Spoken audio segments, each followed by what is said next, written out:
Hey, welcome. So today, we're going to peel back the layers of the world and look at this hidden web of connections that's all around us.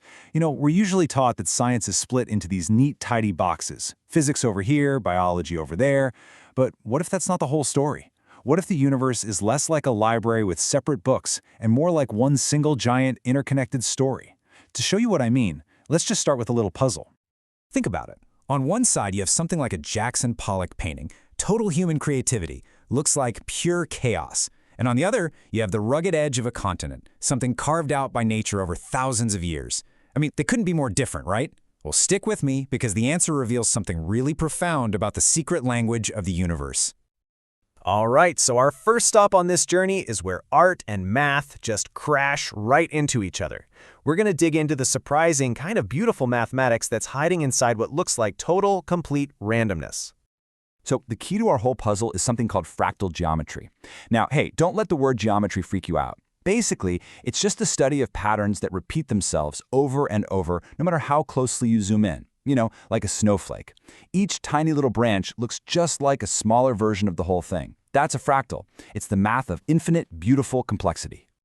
And this is where it all clicks.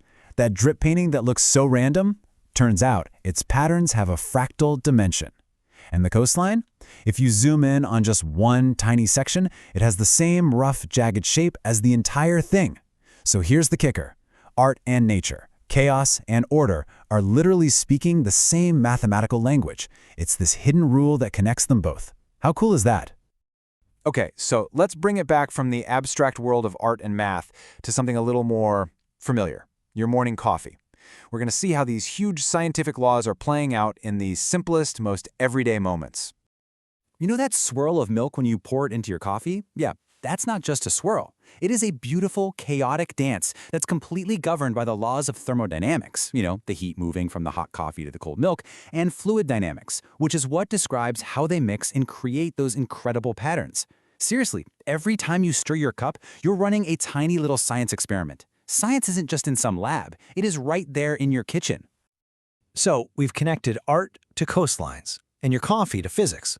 What is going on here?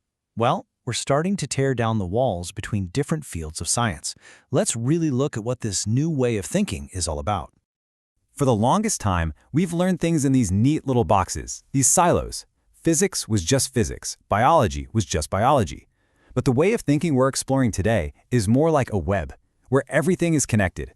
Math can explain art, physics can explain biology, and biology can even help us understand our own society. The real breakthroughs, the really cool stuff, it happens where these fields overlap. And, this whole approach actually has a name. It's called interdisciplinary science. And what's really important here is that it's not just about mashing two subjects together.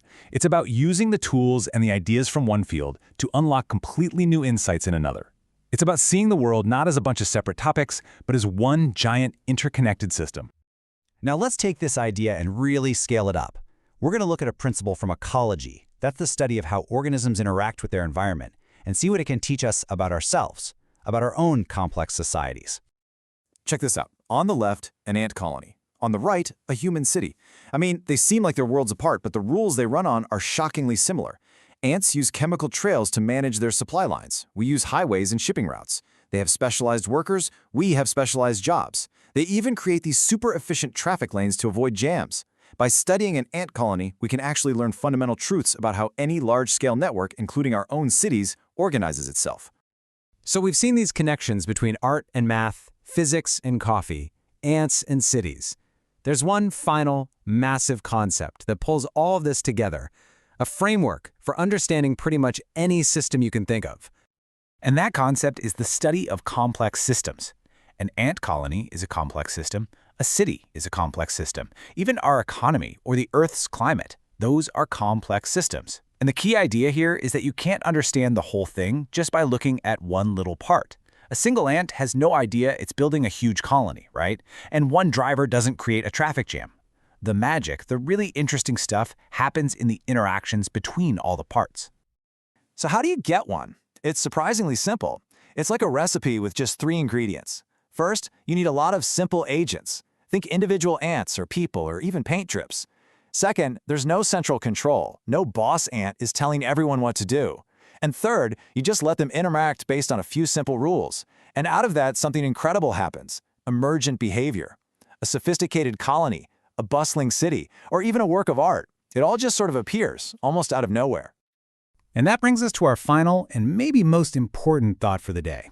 We've seen how everything is connected, so when we're facing these huge global challenges like climate change or economic crises, which are classic complex systems, does it really make sense to try and fix them with these simple, isolated, one-track solutions?